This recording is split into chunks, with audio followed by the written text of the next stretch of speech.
Am I audible?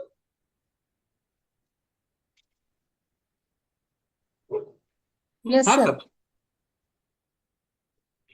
Okay. Sir एक 2 minute की instruction शुरुआत में देता हूँ और बीच में मुझे 2 मिनट की इंस्ट्रक्शन देना है। Yes. सबसे पहले भगवान धन्वंतरी को नमन करता हूँ। इस लेक्चर सीरीज का जो आज का इम्पोर्टेंट टॉपिक है कि केस डिस्कशन है सर्वाइकल स्पाइन का। इसके लिए जो हमारे फैकल्टी है स्वप्निल गावंडे सर, इनका भी मैं स्वागत करता हूँ। आईआईएएस ने मॉर्निंग विद आयुर्वेदा।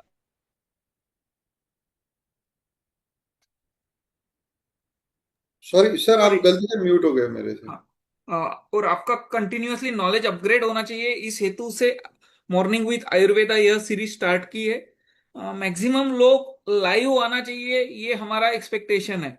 जैसे कि हम देखते हैं पहले 3-4 लेक्चर को मोर देन 100 पार्टिसिपेंट है, वो कम हो गए हैं। तो मेरी आप सभी से रिक्वेस्ट है कि प्लीज आप आपके कलीग्स को इसके बारे में शेयर कीजिए। दूसरी चीज है, आईआईएस अब अपना पूरा जो लेक्चर के लिंक्स है और बाकी सब चीजें ये टेलीग्राम पे शिफ्ट करने वाला है।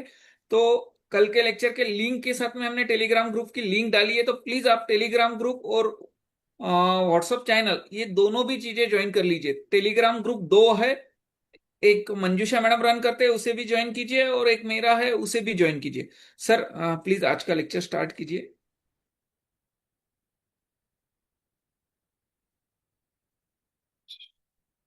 Okay, so very good morning to one and all. Hope आप ये फ्री लेक्चर सीरीज एंजॉय कर रहे हैं। काफी जैसे पिछली बार हमने बात किया था सियाटिका के बारे में, तो काफी लोगों का सर्वाइकल स्पॉन्डिलोसिस के बारे में आस था कि सर सर्वाइकल स्पॉन्डिलोसिस के लिए भी एक ये होना चाहिए। जैसे कि आप में से अगर बहुत लोगों ने जितने लोगों ने इससे पहले की ये फ्री लेक्चर सीरीज अटेंड की है या फ्री लेक्चर्स अटेंड किए हैं, तो उनको ये पता ही होगा कि मेरा फोकस रहता है आप लोगों को एम्पावर करने में। मैं आप लोगों को रेडीमेड स्पून फीडिंग करने में इंटरेस्टेड नहीं हूँ। रेडीमेड स्पून फीडिंग की ये पेशेंट है, ये कंप्लेंट है और ये ट्रीटमेंट दे दीजिए, क्योंकि आयुर्वेद जो है ये बहुत विविधताओं से भरा हुआ है। हर एक का अपना ट्रीटमेंट मोडेलिटी पे एक्सपर्टाइज होता है। कोई काढ़े पे प्रैक्टिस करता है, कोई पांचभौतिक करता है, कोई केवल क्लासिकल और चूर्ण यूज करके करता है, कोई प्रोप्राइटरी करता है। तो ये अपना अपना, कोई पंचकर्मा पे फोकस करता है। तो हर कोई अपना अपना आयुर्वेद के अंडरस्टैंडिंग के हिसाब से प्रैक्टिस करता है और सभी लोग अपने अपने क्षेत्र में माहिर भी है। लेकिन जो मेरी कोशिश है इस फील्ड के हिसाब से, या आयुर्वेद वात रोग, या उसको आप आयुर्वेद ऑर्थोपेडिक्स बोल लीजिए, इन टर्म्स कोल्ड ऑर्थोपेडिक्स बोलते हैं जिसको, जिसमें ऑब्वियस ट्रॉमा या फ्रैक्चर नहीं होता, जिसमें ऑब्वियस सर्जरी की जरूरत नहीं होती है। ऐसे जो केसेस है जो कि हम बहुत अच्छे से कंजर्वेटिवली मैनेज कर सकते हैं, ऐसे केसेस को अच्छे से अंडरस्टैंड आप लोग सब लोगों ने करना चाहिए। उससे अच्छा आपका जो डायग्नोसिस है वो डायग्नोसिस आपका प्रिसाइज होना चाहिए, जिससे कि आप में वो कॉन्फिडेंस बढ़े। क्योंकि जो सबसे मुश्किल काम होता है आयुर्वेद में वो होता है रिप्रोड्यूसेबल रिजल्ट प्रोड्यूस करना। मतलब होता है कि सर्वाइकल पेन के अगर आपके पास 10 पेशेंट आए तो सबको एक जैसे रिजल्ट नहीं मिलते हैं। और बहुत बार मैंने देखा है, बहुत जो स्टूडेंट्स मेरे पास आते हैं या कोई कंसल्टेंट से भी मैं बात करता हूँ, मेरे जो कलीग्स हैं उनसे भी बात करता हूँ, तो ये समझ में आता है कि ये समझ में ही नहीं आता है कि वो पेशेंट ट्रीट क्यों नहीं हुआ। जैसे फॉर एग्जांपल आपके पास सर्वाइकल स्पाइन का पेशेंट आ जाए और आप उसको ट्रीट करो, तो पहले पेशेंट को तो बहुत अच्छा रिजल्ट मिल जाएगा। वो बोलेगा सर मैं 15 साल भर से परेशान था, आपके एक अग्निकर्म से वेदन कर्म से मैं ठीक हो गया। और आप हम खुश भी हो जाते हैं, हमें ये कॉन्फिडेंस भी मिल जाता है कि चलिए देखिए आयुर्वेद से कितने जल्दी फर्क पड़ा, जो फर्क बाकी की पैथीज या बाकी के ट्रीटमेंट मोडालिटीज नहीं दे पाए वो हमने दिया। लेकिन जब आप के पास ऐसी केस आती है जिसको बार बार आपने मन्याबस्ती कर लिया, मेडिसिन दे लिया, नस्य दे दिया, अग्निकर्म कर दिया, वेदन कर्म कर दिया, या बहुत सारी ट्रीटमेंट देने के बाद भी वो पेशेंट ट्रीट नहीं हो रहा है, या फिर वो रिकरेंट आ रहा है कि कुछ ट्रीटमेंट लेने के बाद कुछ दिन तो अच्छा लगता है लेकिन वापस तकलीफ हो जाती है, कुछ दिन तो अच्छा लगता है लेकिन वापस तकलीफ हो जाती है। ये जो सिलसिला है ये ब्रेक होना चाहिए। देखिए, मैं ये क्लेम नहीं करता हूं कि आप हर पेशेंट को ट्रीट कर पाओगे, आप 100% पेशेंट को ट्रीट कर पाओगे, ये क्लेम नहीं करता हूं, लेकिन एटलीस्ट 100% पेशेंट को समझने की कोशिश आपने जरूर करना चाहिए। डिसीज को, उसकी संप्राप्ति को, उसकी पैथोफिजियोलॉजी को समझना बहुत जरूरी होता है। तो ऐसे ही कुछ केसेस, ऐसे ही कुछ क्लिनिकल केसेस में आज आपके साथ डिस्कस करने वाला हूं। इसमें एक शॉर्ट हम समरी देखेंगे सर्वाइकल स्पाइन की, कि हमारा अप्रोच कैसे होना चाहिए while while dealing with the cervical spine cases, हमारा अप्रोच कैसे होना चाहिए। और फिर कुछ इंटरेस्टिंग केसेस हम देखेंगे कि जिन केसेस में क्या फर्क है जो हम मिस करते हैं नॉर्मली। ओके, तो फर्स्ट ऑफ ऑल एक बात समझिए कि सर्वाइकल स्पाइन जो होता है, ऐसा बोला जाता है कि it is more vulnerable, but देखा जाए तो सर्वाइकल स्पाइन ये लीस्ट लोड बेयरिंग स्पाइन है आपकी बॉडी का, जिसपे केवल आपकी क्रैनियम का या आपकी सर का सिर्फ भार होता है, बाकी बहुत ज्यादा वेट बेयरिंग सर्वाइकल स्पाइन पे नहीं होती है, जो कि लंबर स्पाइन पे सबसे ज्यादा होती है और उससे कम थोरेसिक स्पाइन पे होती है। तो इसलिए वेट का, ओबेसिटी का, वेट बेयरिंग का यानी वजन उठाना वगैरह, इन सारी चीजों का जो सबसे पहले इम्पैक्ट आता है, सबसे ज्यादा इम्पैक्ट आता है, वो इम्पैक्ट आता है आपकी लंबर स्पाइन पे। लेकिन सर्वाइकल स्पाइन पे किस टाइप की इंजुरीज मेनली होती है? तो सर्वाइकल स्पाइन पे मेनली दो टाइप की इंजुरीज होती है।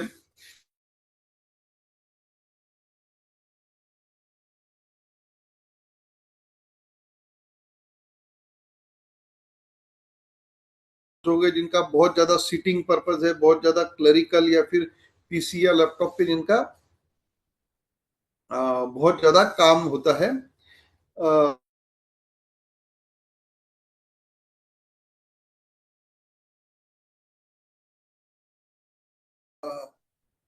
बहुत ज्यादा काम होता है ऐसे। तो फर्स्ट कैटेगरी जो होती है वो होती है ओवर यूज इंजरी, जिसको हम क्रॉनिक क्रॉनिक पेन भी कहते हैं, जो कि मोर देन 6 मंथ से मोर देन 6 मंथ से पुराना होता है, और पेशेंट को पेन जो है वो बेरेबल होता है, लेकिन कभी कभी उसको ट्रिगर आ जाते हैं, कभी कभी उसको स्पैजम्स आ जाते हैं, जिससे कि पेन शूट हो जाता है। सेकंड कैटेगरी जो होती है वो होती है विप्लैश टाइप इंजरीज हो जाना, जैसे कि कोई बाइक या आप ट्रैवल कर रहे हो या कोई एक्सीडेंट हो जाए और जिससे एकदम, जैसा हम एक चाबुक मारते हैं या फिर ऐसा एकदम झटका बैठता है, तो उससे होने वाली इंजुरीज, ये उसमें एक्यूट इंजुरीज होगी। उसमें स्पाइनस प्रोसेस फ्रैक्चर होना, ट्रांसवर्स प्रोसेस फ्रैक्चर होना, कॉम्प्रेशन फ्रैक्चर, या फिर disc bulge, disc tear, annular tear, या फिर और भी कई लिगामेंटस इंजुरी जो है वो इंजुरी होती है। और थर्ड टाइप की जो होती है वो that is again a chronic type की डीजनरेटिव। तो ये डीजनरेशन का जो पार्ट है, ये डीजनरेशन का पार्ट जो होता है, ये कभी कभी यंग एज में भी आजकल देखने लगा है, लेकिन इसके लिए फिजियोलॉजिकल रीजंस भी हो सकते हैं, जैसा विटामिन डी की डेफिशिएंसी होना, बी कॉम्प्लेक्स की डेफिशिएंसी होना, या फिर कोई और न्यूट्रिशनल डेफिशिएंसी होना, जिसकी वजह से डिजनरेशन वहां पे होता है। अब जो सबसे ज्यादा डिफरेंशियल डायग्नोसिस के बारे में अगर हम बात करेंगे, तो जो सबसे ज्यादा कंफ्यूजिंग पार्ट होता है सर्वाइकल स्पाइन में, वो होता है कि फर्स्ट केसेस होती है जिसमें रियली ट्रूली सर्वाइकल स्पाइन में एनोमली आ जाती है, यानी वहां पे डिस्क हर्निएशन हो गया, डिस्क डिजनरेशन हो गया, या उसका जो नॉर्मल अलाइनमेंट या नॉर्मल स्ट्रक्चर जो है स्पाइन का, वो डिस्टर्ब हो गया। ये हो गई फर्स्ट थिंग, कि जिसमें रियल सर्वाइकल स्पॉन्डोलिसिस या स्पॉन्डिलाइटिस या स्पॉन्डिलोलिथियासिस हो जाएगा। मगर मोस्ट ऑफ द केसेस जो ओपीडी में मिलने देखने को मिलती है, they are because of the cervical straightening. और ये जो सर्वाइकल स्ट्रेटनिंग होता है, इसका मेन रीजन जो होता है सर्वाइकल स्ट्रेटनिंग का, वो होता है आपकी पैरास्पाइनल मसल्स का स्टीफ हो जाना, पैरास्पाइनल मसल्स और पैरास्पाइनल जो लिगामेंट्स होते हैं उनका वीक हो जाना। इसी के साथ साथ because of the overuse injury, because of the chronic fatigue in the muscle, because of the chronic stiffness in the muscle, आपके जो फैसेट जॉइंट्स होते हैं उन फैसेट जॉइंट्स का भी फैसेट जॉइंट्स में भी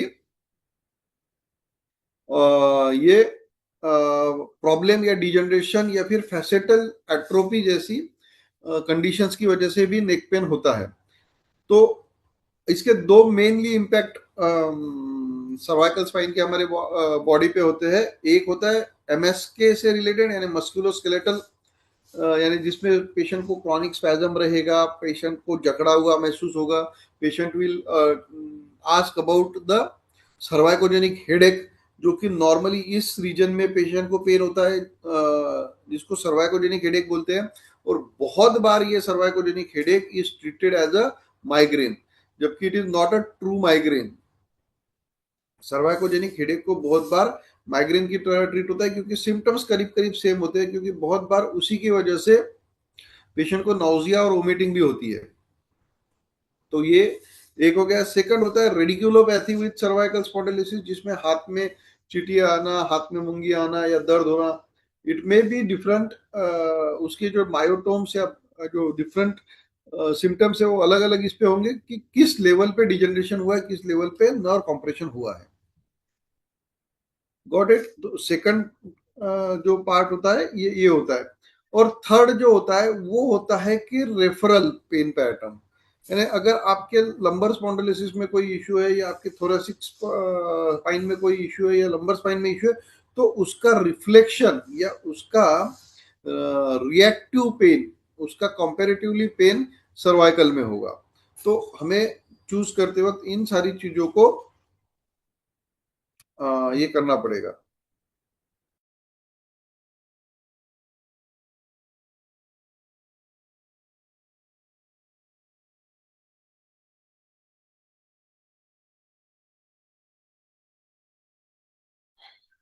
sorry for the interruption. So got it. तो ये सारी चीजें होगी।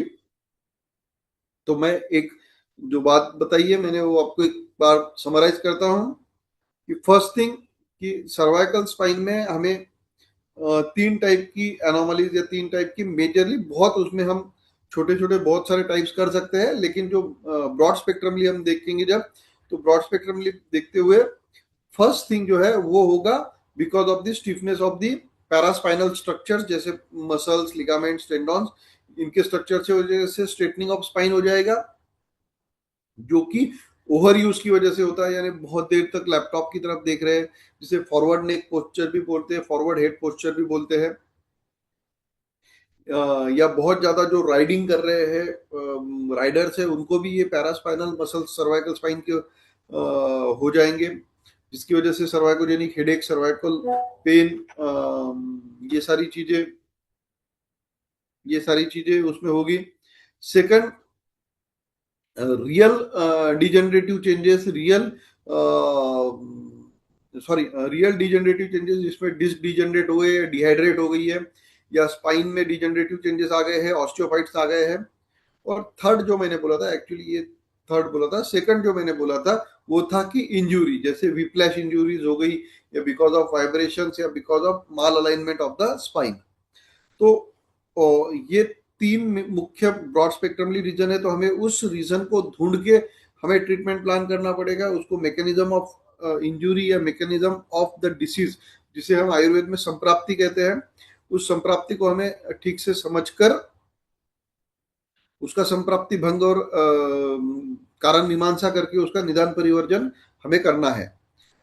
अब दूसरी जगह जब हम आते हैं कि इसके इम्पैक्ट, जैसे मैंने बताया कि क्लिनिकल सिम्टम्स कैसे रहेगी। अगर पैरास्पाइनल मसल स्टीफ है, फॉरवर्ड हेड पोस्चर है, तो पेशेंट को सर्वाइकोजेनिक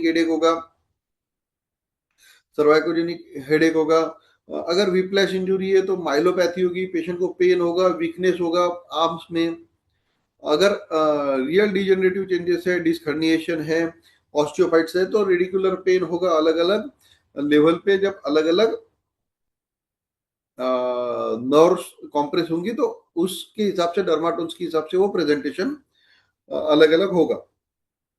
तो अभी हम एक ओवरव्यू और कुछ केसेस को यहाँ पे देखेंगे।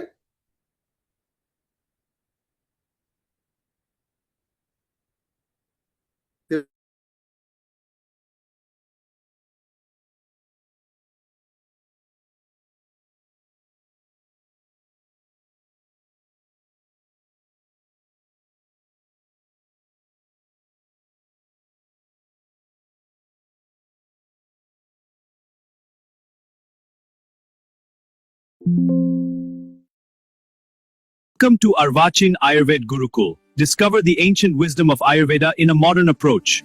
Join our community today. Thank you for being here. Welcome to Arvachin.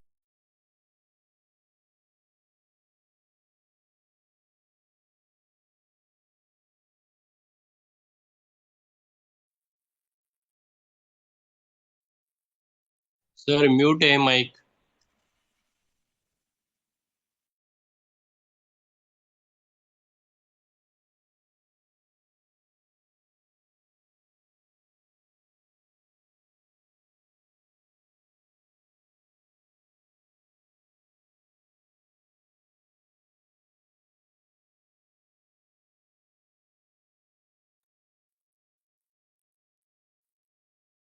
Am I audible?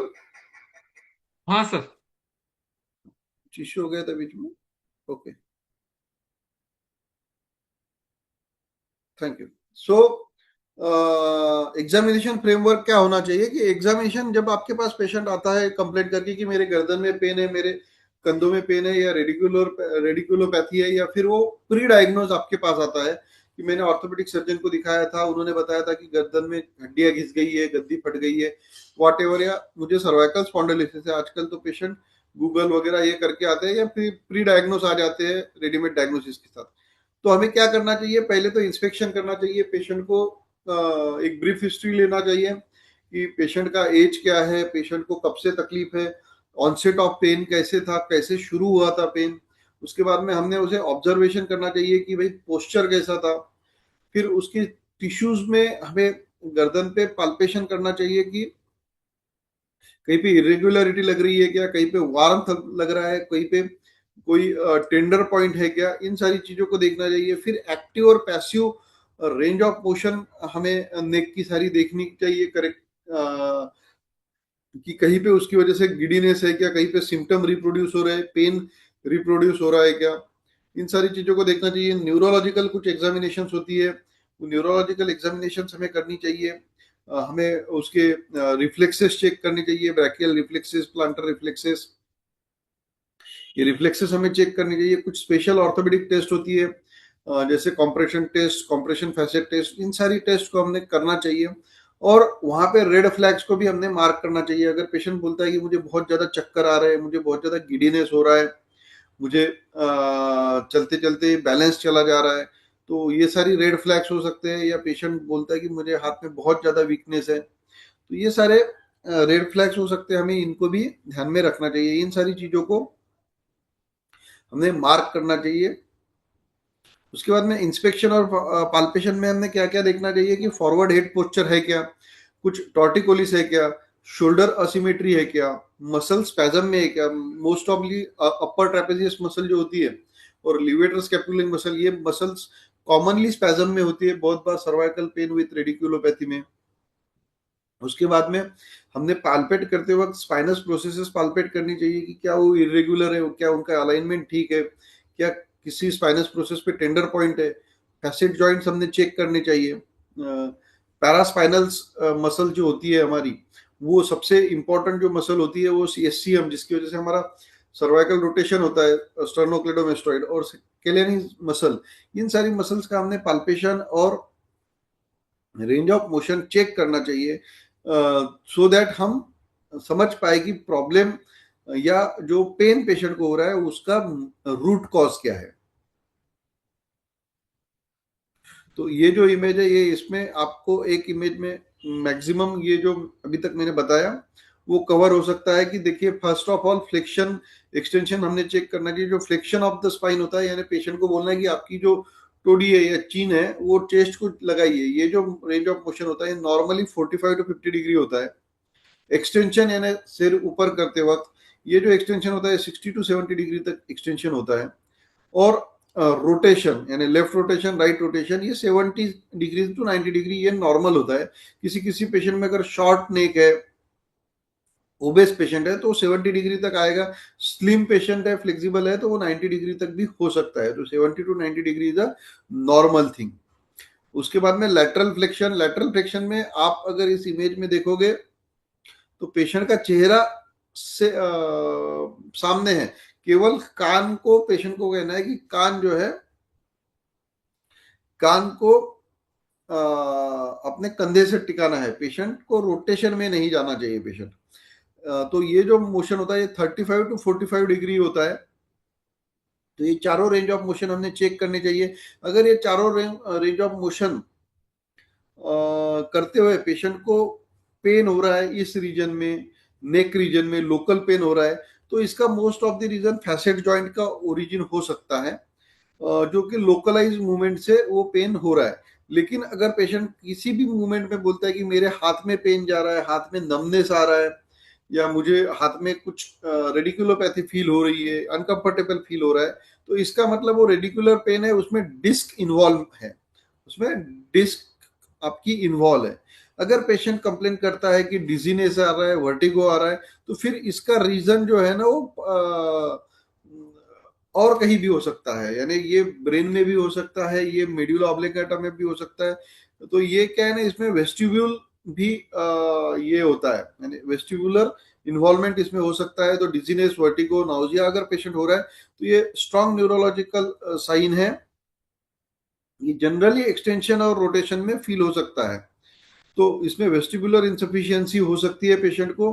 तो अगर वेस्टिबुलर इंसफिशियंसी है तो आपने पेशेंट को कोई भी ट्रीटमेंट अवॉइड करना है बेसिकली, और फर्स्ट इन्वेस्टिगेशन के लिए उसको रेफर करना है। So this is called as a red flag also. Okay, then forward neck posture करने के लिए गेनोमेट्री होती है, लेकिन उसकी जरूरत नहीं है। आप सिंपल चीज अगर समझो कि कान का जो ये होता है अपना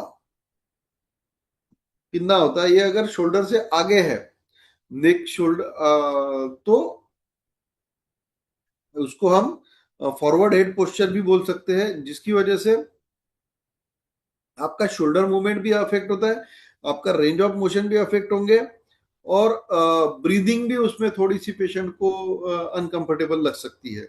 सो ये बेसिकली इसमें जितना इस फोटो में, इस स्लाइड में आपको जितना दिख रहा है, इतना बेसिक इन्वेस्टिगेशन आपने मिनिमम करना ही है हर सर्वाइकल पेशेंट को, हर नेक पेन के पेशेंट को। अब फैसेट और मैकेनिकल नेक पेन में सर्वाइकल क्वाड्रेंट टेस्ट भी कर सकते हो, facet compression test, differential between local and referred pain. जैसे मैंने यहाँ पे बोला कि यहाँ पे आपको लोकल और इन बाकी सिम्टम्स में डिफरेंशिएट करना है, and according to that you have to take proper action.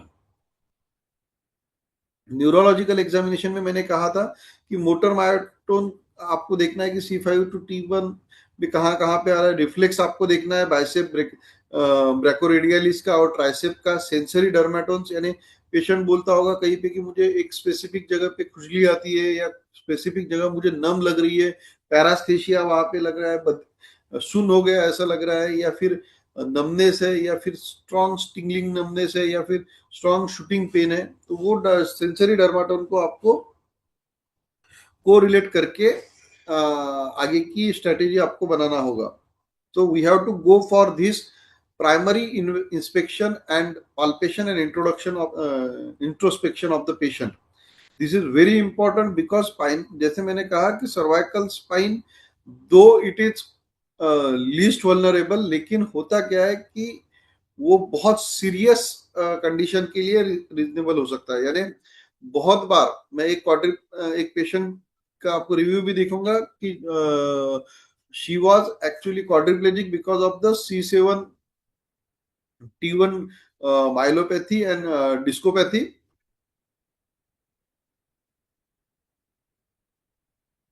Red flags क्या क्या होने चाहिए कि बायलैटरल वीकनेस है, पेशेंट को गेट में डिस्टरबेंस है, पेशेंट ठीक से चक्कर आ रहा है, चल नहीं रहा है, बॉवेल बैडल सिम्टम आ रहे हैं कि मुझे लैट्रिन हो जाती है तो समझ में ही नहीं आता है, बॉवेल मुझे लैट्रिन ऐसे लगता है कि आती है लेकिन हो नहीं रही है, या फिर हो जाती है तो समझता नहीं है, अनकंट्रोल्ड ब्लैडर बाउल यह है, तो that is the red flag. Then progressive neurological deficient, यानी पहले वीकनेस ज्यादा कम लग रहा था, अभी वीकनेस धीरे धीरे बढ़ रहा है, नमनेस बढ़ रहा है।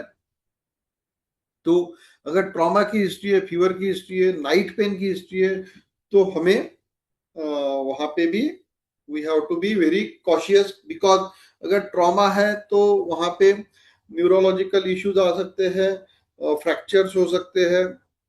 फीवर अगर आ रहा है तो it may be the meningitis, it may be because बहुत बार मेनिंजाइटिस की वजह से भी नेक स्टिफनेस आ जाती है। अगर नाइट पेन है तो it may be cancerous oncological involvement उसमें हो सकती है, कैंसर इन्वॉल्वमेंट उसमें हो सकती है अगर नाइट पेन बहुत ज्यादा सीवियर है पेशेंट को तो। So we have to keep this all in mind. So these all are red flags. Then we are coming to the next, that is the some practical cases. मैं आपको x ray के through दिखाना चाहूंगा कि कैसे आपको खुद को डायग्नोसिस करना जरूरी है, खुद को आपको एनालिसिस इवेल्युएशन करना, और खुद के ओपिनियन या खुद का डायग्नोसिस क्यों जरूरी होता है। तो सम इंटरेस्टिंग केसेस मैं आपको यहाँ दिखाने जा रहा हूँ। ये देखिए, ये नाम जानबूझ के मैंने यहाँ पे नाम या ये डिस्टर्ब नहीं किए हैं, क्योंकि आपको पेशेंट की हिस्ट्री ठीक से पता चले। ये प्रकाश वानखड़े 41 ईयर मेल है, सर्वाइकल एपीलैटरल क्लासिकल व्यू है। अब इसमें देखिए कि यहां से अगर आप देखोगे ऑक्सीपुट से लेके तो ये T1 तक, तो यहाँ पे आपको थोड़ा सा डिस्क स्पेस कम मिलेगा, और उसी को हम अगर लैटरल व्यू में देखते हैं तो यू कैन सी दैट कि C5 C4 C5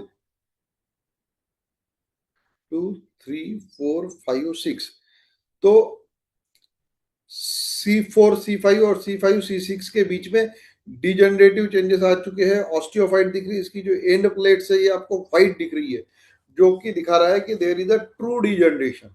अब यहाँ पे फैसेट जॉइंट जो न्यूरल ओपनिंग है वो भी आपको यहाँ पे काफी क्लोज मिलेंगी।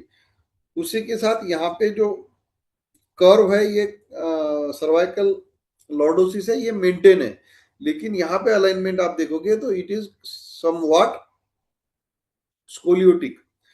तो अगर हम तो गिनते हैं 1 2 3 4 5, तो बिटवीन 4 एंड 5 आप देखोगे तो डिस्क स्पेस बहुत ज्यादा रिड्यूस हो चुकी है। और अगर इसके ऊपर आप देखोगे 3 और 4 के बीच में, तो यहाँ पे ये फैसेट जॉइंट जो है ये ओपन दिख रहा है, लेकिन यहाँ पे ये स्पेस कम दिख रही है। तो राइट साइडेड रेडिकुलोपैथी या राइट साइडेड अगर पेशेंट को पेन है तो it is correlating with the x-ray. Got it. ये नॉर्मल व्यू आपको मिलेगा। अरे का लेक्चर मध्ये आहे ते तिकीट।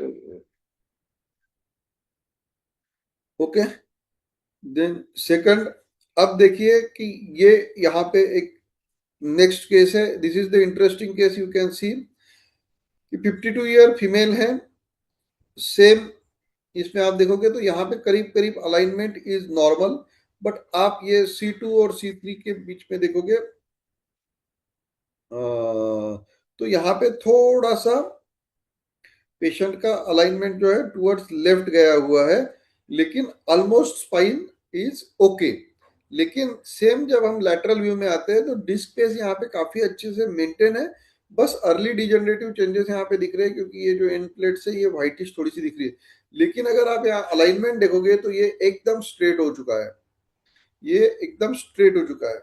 और ये स्ट्रेट होते हुए अगर आप इसके पैरास्पाइनल रीजन में देखोगे तो ये व्हाइटिश जो दिख रहा है सारा, ये मसल्स है, और ये मसल्स भी व्हाइटिश दिख रहे हैं। इसका रीजन ऐसा है कि ये मसल स्पैजम में है। So this is the classical case of straightening of the cervical spine because of the paraspinal straightening.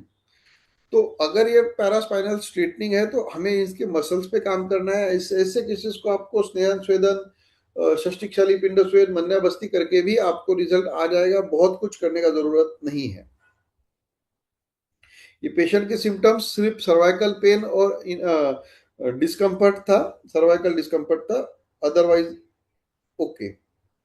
Next case हम देखते हैं कि Kartik Chaudhary 30 year male patient है, 30 साल का पेशेंट है। देखा जाए तो प्राइमा फेशिया इसमें कुछ भी नहीं दिख रहा है स्पाइन, लेकिन आप इस एक्सरे का व्यू देखोगे तो इट इज समव्हाट डिफरेंट। इसमें ये जो एक्सरे इसे कहते हैं ओपन माउथ एक्सरे, कि आप देखोगे ये ओपन माउथ एक्सरे इसलिए किया जाता है कि हमें C1 का ओडोंटॉइड प्रोसेस देखना है। अब अगर आप देखोगे ओडोंटॉइड प्रोसेस को दोनों मेस्टॉइड प्रोसेस से जब कंपेयर करोगे तो यहां पे आप देख सकते हो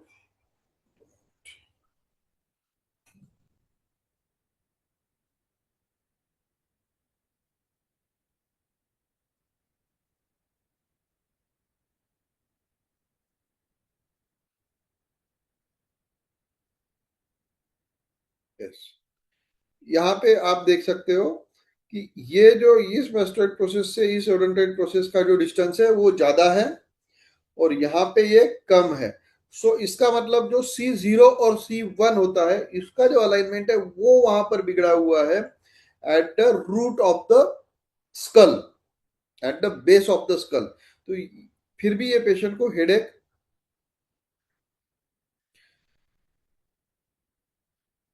patient was complaining about headache, जबकि इसका सर्वाइकल इसमें कोई बहुत ज्यादा इशू नहीं है। सर्वाइकल स्पाइन का अलाइनमेंट भी ठीक है और कोई ऐसा ऑब्वियस डिजनरेटिव चेंजेस इसमें नहीं है, बट पेशेंट हेडेक और सर्वाइकल पेन से काफी ज्यादा परेशान था। तो यहाँ पे रीजन जो है, the main reason was the misalignment of C1, that is odontoid process की। सो जबकि ये इसमें आया नहीं था, इसके रिपोर्ट में रेडियोलॉजिस्ट ने कुछ भी मेंशन नहीं किया हुआ था। Okay, then we come to the next case. अब इस केस में मैं आपको इंटरेस्टिंग दिखाता हूं कि ये पेशेंट है 40 ईयर मेल पेशेंट है। अब इसका एक्सरे आप देख लीजिए, अभी मैं इसका रिपोर्ट आपको दिखाता हूं, कंफर्म कर लेते हैं कि ये देखिए mister Subir Bhadange 40 year male, उसी का रिपोर्ट है। Mister Subir Bhadange 40 year male refer by doctor Swapnil Gawande, that is मी।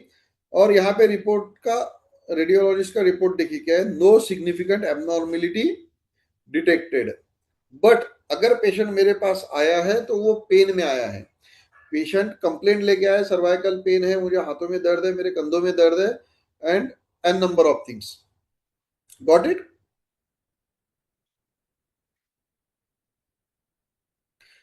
अब एक्सरे पे आते हैं। प्राइमा फेशिया ये एक्सरे नॉर्मल दिख रहा है, रेडियोलॉजिस्ट ने भी नॉर्मल रिपोर्टिंग किया है, लेकिन अगर आप इसको यहां से माइन्यूटली ऑब्जर्व करोगे एपी व्यू को, तो ये देखिए यहां से ये स्पोलियोटिक जा रहा है यहाँ पे और फिर वो यानी करीब करीब एस के जैसा सिम्टम हो रहा है। इसको अगर हम स्ट्रेट लाइन यहाँ से खींचेंगे तो आपको दिखेगा कि C7 के बाद जो T1 है वो slightly towards the left twisted है, और यहाँ पे भी आप देखोगे तो यहाँ पे जो दो वर्टेब्रा के बीच की, दो फैसेट जॉइंट के बीच की जो स्पेस है, I will zoom it, okay maximum, यहाँ की जो स्पेस है वो कम है लेकिन यहाँ की स्पेस ज्यादा है।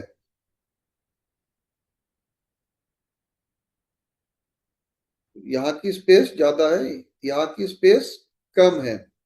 तो दिस एबनॉर्मेलिटी, दिस माइक्रोथिंग, और उसी तरह ये स्पाइनस प्रोसेस देखिए, ये स्पाइनस प्रोसेस दोनों लाइन में है, लेकिन ये जो स्पाइनस प्रोसेस है टुवर्ड्स द, कौन सी हम देखते हैं, might be this is L6 C6।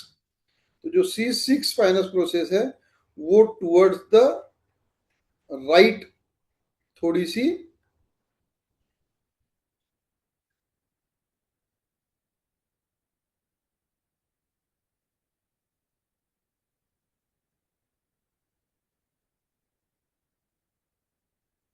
Towards the right ये टॉर्शन में है। और इसकी वजह से आप यहां देखोगे अगेन कि यहाँ पे जो दोनों स्पेस है वर्टेब्रा की इस साइड में, लेफ्ट साइड में वो कम है आपकी स्क्रीन की राइट साइड में, और यहाँ पे जो है वो ज्यादा है। तो इट मीन्स कि देयर आर द चांसेस कि यहाँ पे नर्व कॉम्प्रेशन हो रहा है। सेकंड थिंग, अगर आप लेटरल व्यू में देखते हो तो सेम C5 C6 में ये जो न्यूरल फोरामेन यहां से आ रहा है वो न्यूरल फोरामेन यहाँ पे कॉम्प्रोमाइज लग रहा है, जबकि बाकी जगह पे वो ओपन है। लेकिन C5 C6 के बीच में ये यहाँ पे स्पेस कम दिख रही है, तो देर आर चांसेस कि नर्व रूट कॉम्प्रेशन भी यहाँ पे हो सकता है। जबकि हमने इनका रिपोर्ट देखा कि that is the report is normal. तो you cannot rely 100% on the report of the radiologist. आपको खुद को एक्सरे रीडिंग करते आना चाहिए, आपको खुद को कोरिलेशन करते आना चाहिए पेशेंट के साथ, ये ज्यादा जरूरी होता है। देन कुछ इंटरेस्टिंग केसेस मैं आपको दिखाना चाहता हूं कि दिस इज द 77 और 78 ईयर ओल्ड दादाजी थे जो कि severe neck pain, cervical pain और शोल्डर डिस्कम्फर्ट के साथ आए थे। इनको हमने सिंपल ऑस्टियोपैथिक आर्टिकुलेशन किया है।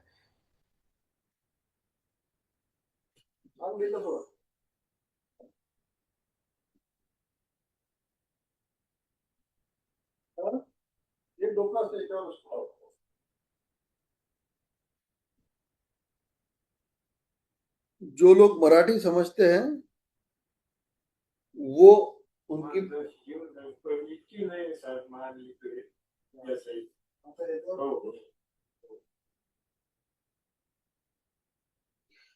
पेशेंट की नेक स्टीफ थी,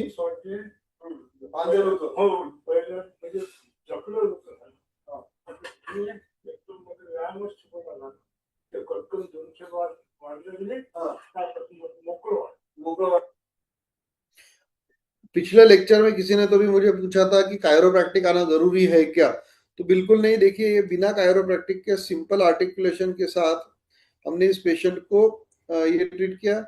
भले ही आप में से कुछ लोगों को उसकी लैंग्वेज जो मराठी नहीं समझते समझ में आई होगी, लेकिन सिंपलेस्ट थिंग, आप चेहरा जो है पेशेंट का और मूवमेंट जो है उसको ऑब्जर्व कीजिए। रिस्ट्रिक्टेड मूवमेंट थी, patient was unable to move. उसके बाद पेशेंट ने एक्टिव, और पेशेंट का कहना था कि राइट साइड में मैं गर्दन मोड़ ही नहीं पा रहा था, अभी मैं मोड़ पा रहा हूँ, अभी मेरी सारी रेंज ऑफ मोशन ठीक लग रही है, और ये शोल्डर जो जकड़े हुए थे वो भी फ्री हो गए हैं। अब नेक्स्ट केस, हम वेदन कर्म से, सिंपल वेदन कर्म से ये पेशेंट ठीक हुआ है। मैं आपको ये केसेस इसलिए दिखा रहा हूं कि देखिए कैसा है कि अगर आप डायग्नोसिस प्रिसाइजली कर लेते हो ना, तो आपको ट्रीटमेंट करना बहुत आसान हो जाता है। मैं और हमेशा हर लेक्चर में कहता हूं कि when why is clear, how is very easy. तो देखिए अभी इसमें स्टर्नोक्लेडोमास्टोइड मसल जो है पेशेंट की टाइट हो गई थी, जिसका एक सिंपल वेदन कर्म के साथ कैसे रिलीफ होता है। हे सर्वात जास्त दुखतंय, हो, तीच दुखते सगळ्यात जास्त.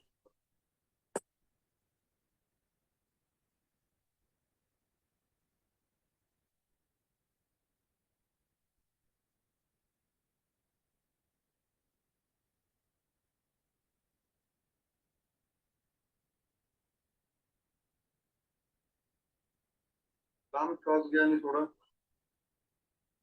आता फिरून बघा मान, काय वाटतंय आता? आता बरं वाटते, एकदम हा. बरं वाटते. हो, रिलॅक्स झालं एकदम। हो, रिलॅक्स. तो ये केस आपने देखी कि जिसपे पेशेंट को जैसे मैंने कहा कि पेशेंट का पैरास्पाइनल मसल, सॉरी मैंने स्टर्नोक्लेडोमास्टोइड कहा था, स्टर्नोक्लेडोमास्टोइड नहीं, इसका इनका जो है लिवेटर स्कैपुली मसल जो है, और जो पैरास्पाइनल मसल है स्पाइन का सेलेनस, वो स्टीफ हो गया था, जिसकी वजह से उनको, पेशेंट को पेन और स्टीफनेस वहां पे फील हो रहा था। एक ही वेदन कर्म में, ये लाइव पेशेंट मैंने आपको यहाँ पे शूट किया कि एक ही वेदन कर्म में patient was feeling much more better, जबकि पेशेंट ऑलरेडी एक आयुर्वेद कॉलेज से पंचकर्म करके आया था, और आफ्टर पंचकर्मा पेशेंट का ये कहना था कि कोई फर्क नहीं पड़ता है, मुझे कोई फर्क ही नहीं पड़ा। बिकॉज क्या है ना कि जो मेन रीजन है उस पर टारगेट ही नहीं किया। ऐसा नहीं है कि पंचकर्मा वाज यूजलेस या उसका कोई फायदा नहीं हुआ, लेकिन जिस कंप्लेंट जो पेशेंट को थी वो एड्रेस नहीं हो पाई। तो इसलिए जो रूट कॉज है पेन का, किसी भी संप्राप्ति का जो मूल है वो ढूंढना बहुत जरूरी है, तो आपकी ट्रीटमेंट बहुत आसान हो जाती है। और लास्ट और मोस्ट इंटरेस्टिंग केस मैं आपको बताना चाहता हूँ कि this is your nearly 82-83 year old patient.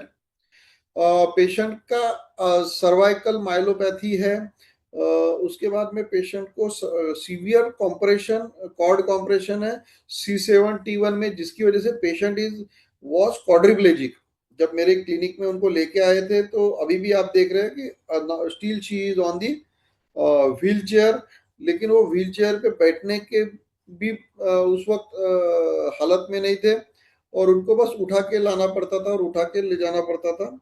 तो those who know understand the Marathi समझ सकते हैं, लेकिन जो नहीं भी समझ सकते वो उनके फेशियल एक्सप्रेशन से इसका अंदाजा लगा सकते हैं कि how is the patient, how very, मैं उसको बारे में भले ही आपको ट्रांसलेट कर दूंगा। Just look at the case. 82 year patient जो कि 1 साल से बेड रिडन थी, patient was completely bed ridden, quadriplegic.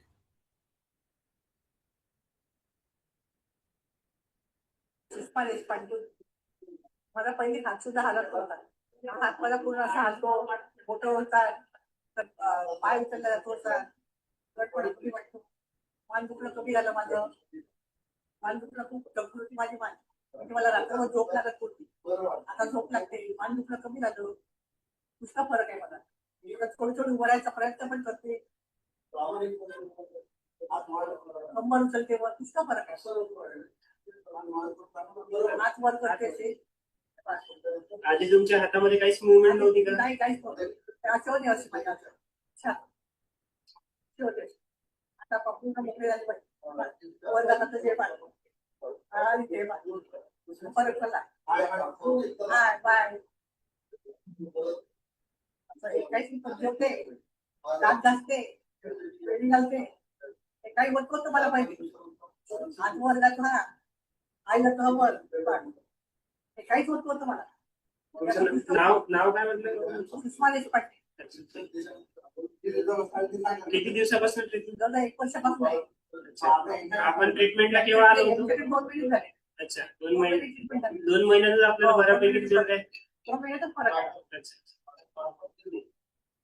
Thank you.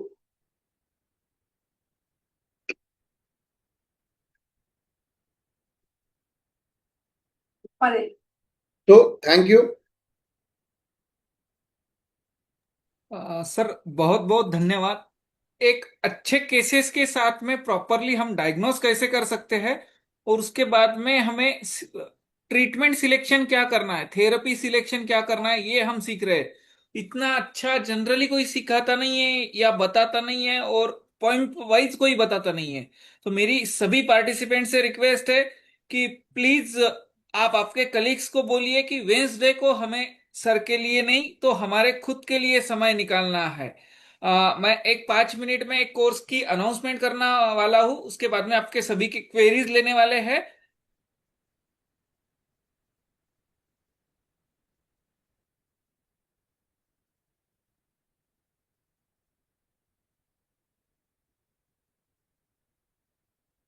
हम लोगों ने 15 तारीख से एक ओबेसिटी का कोर्स लॉन्च करने वाले हैं। एक्चुअली इस कोर्स पे हमारी साल भर से मेहनत थी, क्योंकि देखिए ओबेसिटी एक बहुत ज्वलंत टॉपिक है जो हर कोई ट्रीटमेंट करना चाहता है, और ओबेसिटी के पेशेंट भी बहुत है।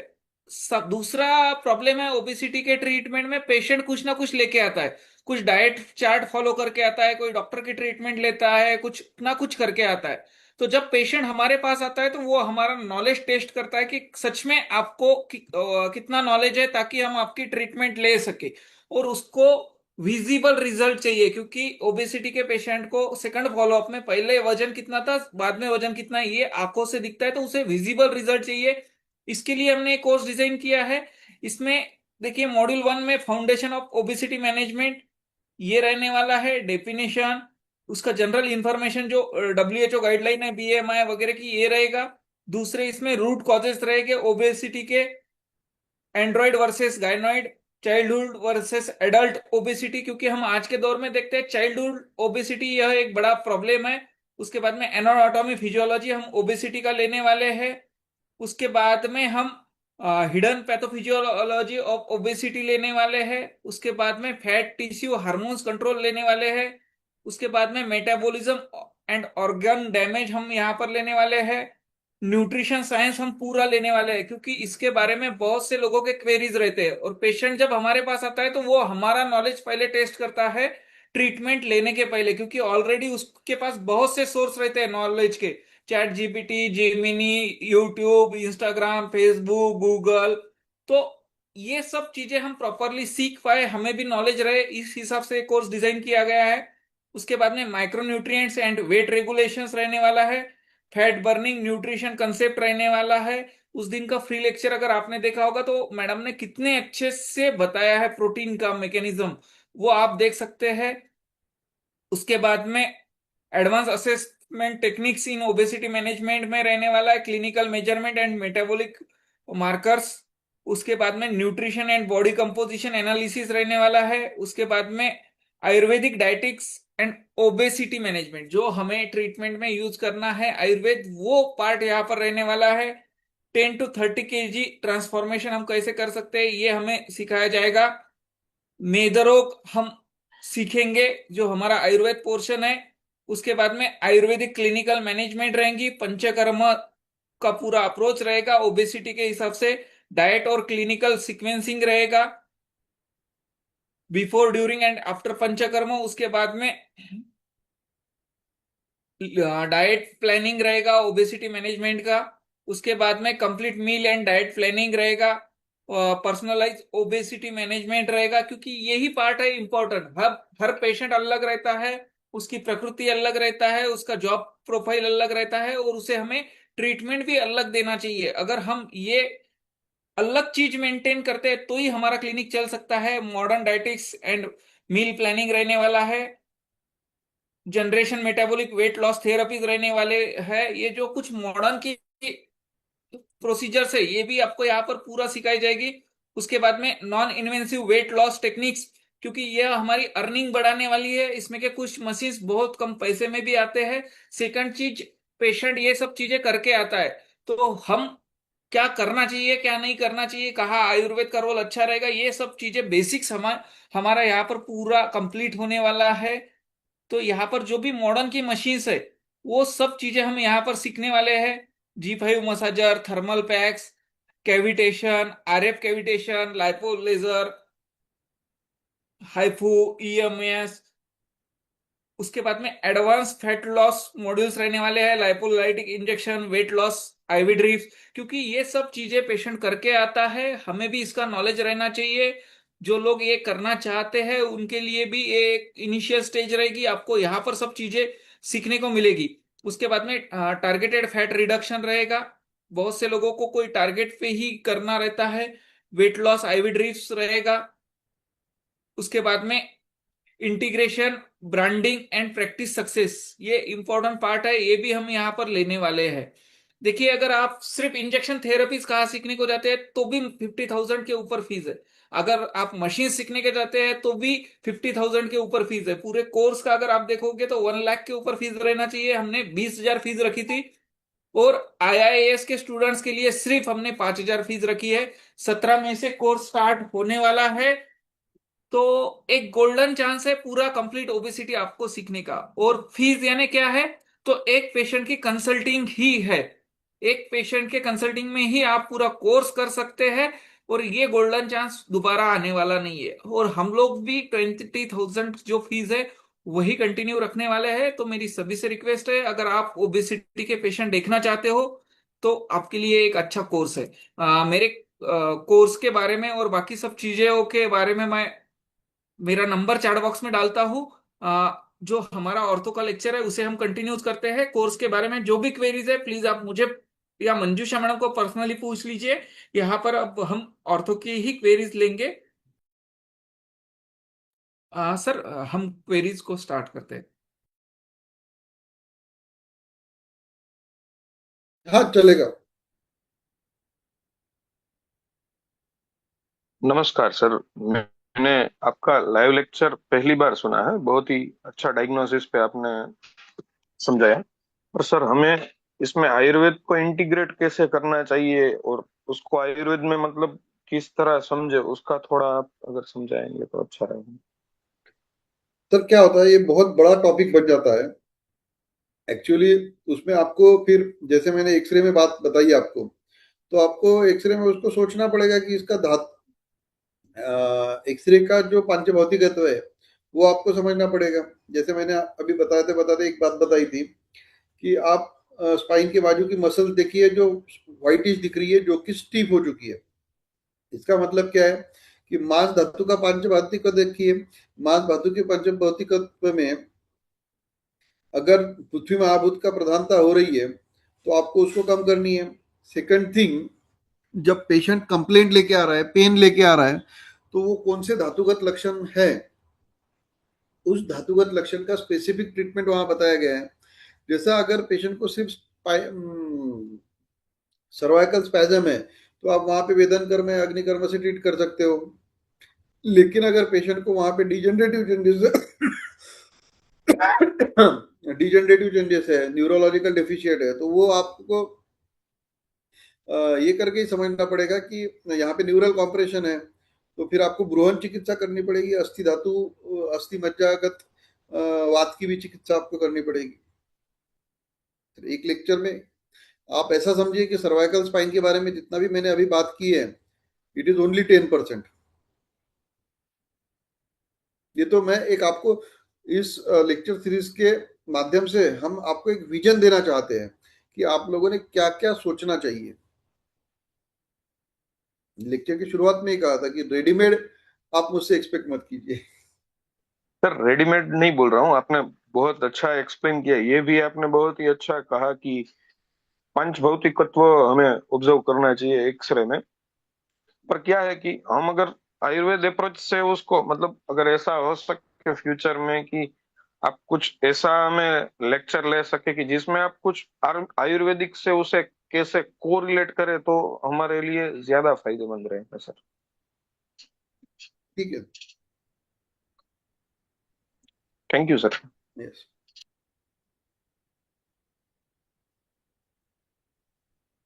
So you any can other? announce about dry needling, which we are yes, going yes, to organize in yes, Pune. Yes, yes ma'am.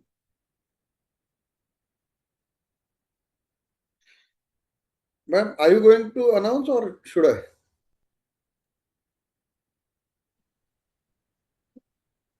I will announce. Okay. हमने देखा है कि पिछले 2 महीने से हम जो केस टेकिंग ले रहे हैं उसमें कई सारे पार्टिसिपेंट्स ऐसे हैं कि जो रेगुलरली ज्वाइन कर रहे हैं and we got a good proposal from them कि ऑफलाइन भी आप मतलब वो हमसे सीखना चाहते हैं। So sir, every Saturday Sunday we are going to launch a offline course for your practical experience. So this Saturday, Sunday, we are going to announce a advanced dry needling therapy practical training program, which will be conducted at Dangi Chowk, Pune. So this program is specially designed for all the Ayurveda uh, practitioners who are really looking for a good hands-on clinical experience in modern pain management techniques. ये जो dry needling techniques है ये हम cervical pain, sciatica, frozen shoulder, low back pain, heal pen, ऐसे जो मस्कुलोस्केलेटन disorders हैं उसमें हम यूज करते हैं और पेशेंट्स को इस ट्रीटमेंट से फास्ट इफेक्टिव टारगेटेड ट्रीटमेंट मिलती है। ड्राई नीडलिंग ऐसा कहा जा सकता है कि it is a trigger point therapy which will help in relieving the pain and to improve the mobility. It will help to reduce the muscle tightness and obviously it will enhance the recovery. We will also give you a proper dry needling kit, live demonstration होगा, practical training होगा, trigger point identify कैसे करना है, कुछ clinical case discussions होंगे, what are the safety and needling protocols, and how do we integrate with other panchakarma procedures or with ayurveda. We'll look after it. और ये 2 दिन का क्लास होगा, Saturday and Sunday. Those who are living nearby Pune or those who are willing to come to Pune to learn this technique, Saturday 6 to 9 the class will be there, and Sunday from 9 a.m. to 3 p.m. and it will be completely practical oriented. All the theory part will be taken online. We'll be giving you 3 days online recorded lectures, which will be a bonus part for you. Sir, apart from this, do you want to add anything? Because you are the expert in this.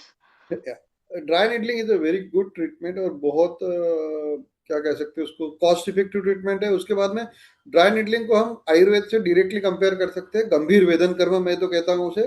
Dry needling is a modern name, लेकिन गंभीर वेदन कर्म है. जैसे मांसगत वेदन कर्म भी कहा गया है, लेकिन जो नॉर्मली जो मैंने देखा है जो लोग वेदन कर्म करते हैं वो 26/2 निडल से करते हैं, और जो कि सब सिर्फ सबक्यूटेनियस लेवल पे ही जाता है, वो मांसगत यानी रियल मसल लेवल तक जाता ही नहीं है.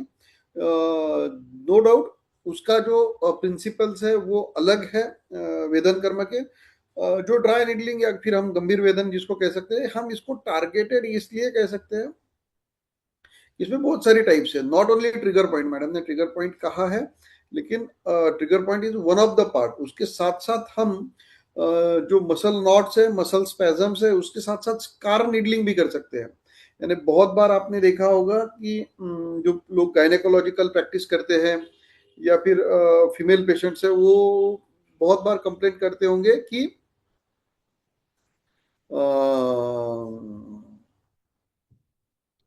जैसे जो LSCS के स्कार है या फिर पोस्ट सर्जिकल स्कार है, या मैं मेरे इसमें दिखाऊंगा भी आपको कि बहुत बार स्पाइनल सर्जरी हो गई, या फॉर एग्जांपल आप देख सकते हो ये मेरे हाथ की सर्जरी हुई है, तो यहाँ पे आप एक स्कार देख सकते हो.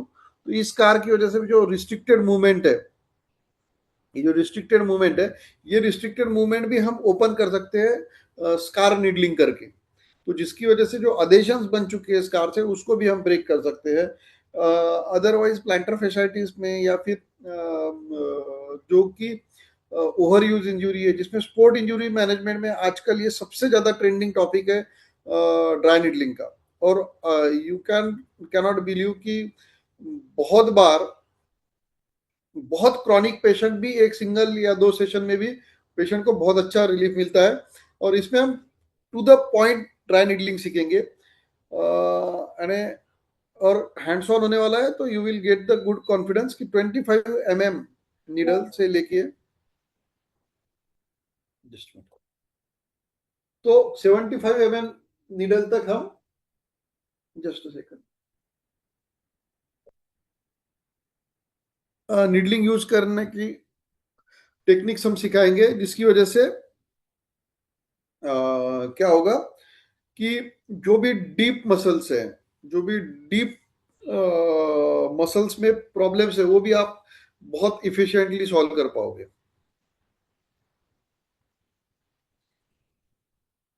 So we hope to see you all in Pune. Other मेरा things, एक क्वेश्चन था. हाँ सर, एक मेरा क्वेश्चन था, थोड़ा सा ये इससे हट के है और बेसिक है कि कहाँ पे हम आइस का थेरेपी दे सकते हैं, और हॉट का थेरेपी तो आयुर्वेद में है, लेकिन sir ice that we will discuss, क्योंकि already we are out of the time. Cupping के लिए जब हम लेक्चर लेंगे, या पिछली बार मेरी ये पिछले लेक्चर में ऑलरेडी मैं ये डिस्कस कर चुका हूँ, उसका डेमोन्स्ट्रेशन भी दे चुके हैं हम. आइस थेरेपी के बारे में sir. Yes sir, I have cupping में जो ये होता है वो ऑलरेडी किसी तो भी पिछले एक लेक्चर में मैंने कपिंग का आइस कपिंग का भी डेमोन्स्ट्रेशन दिया है. Thank you sir. So you have to stay tuned, you have to stay connected every Thursday. तो एक आधे इसमें वो वापस रिपीट हो जाएगा. ठीक है.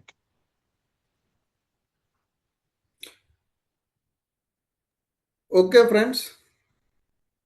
Thank you, everyone. Thank you, sir. And I am sorry to say but I will again request कि जिस टॉपिक पे हमारा लेक्चर रहेगा we will speak on the same topic, क्योंकि अगर ऐसे हम बात करते रहेंगे तो इट विल नेवर एंड। क्योंकि पिछली बार जब हमारा master class in Ayurveda orthopaedic हुआ था तो we have taken almost daily class, daily 1 hour class for 6 month, यानी करीब 60 से ज्यादा क्लासेस हमने लिए थे कंटिन्यू, और फिर भी वो हमें कम पड़े थे, और फिर भी हमने उसके बाद में काफी सारे क्लासेस लेने पड़ी थे। So we cannot learn it all in one class.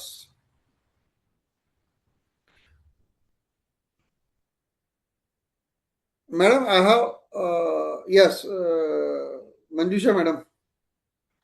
Somebody is Yes, sir. asking about the location and charges. Ma'am, I So, have shared. Charges is 5,000 rupees with complete kit that we are going to provide you. Okay. And I have shared my number. You can connect with me in personal. I'll share you the details of the venue also. It is in Pune.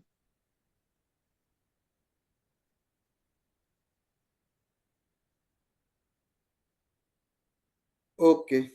Sir So बहुत please, बहुत धन्यवाद, आपने अपना कीमती समय OPD का समय निकाल के हम सबके लिए लेक्चर सीरीज स्टार्ट की है और कंटिन्यूअसली हम ले रहे हैं। Thank you.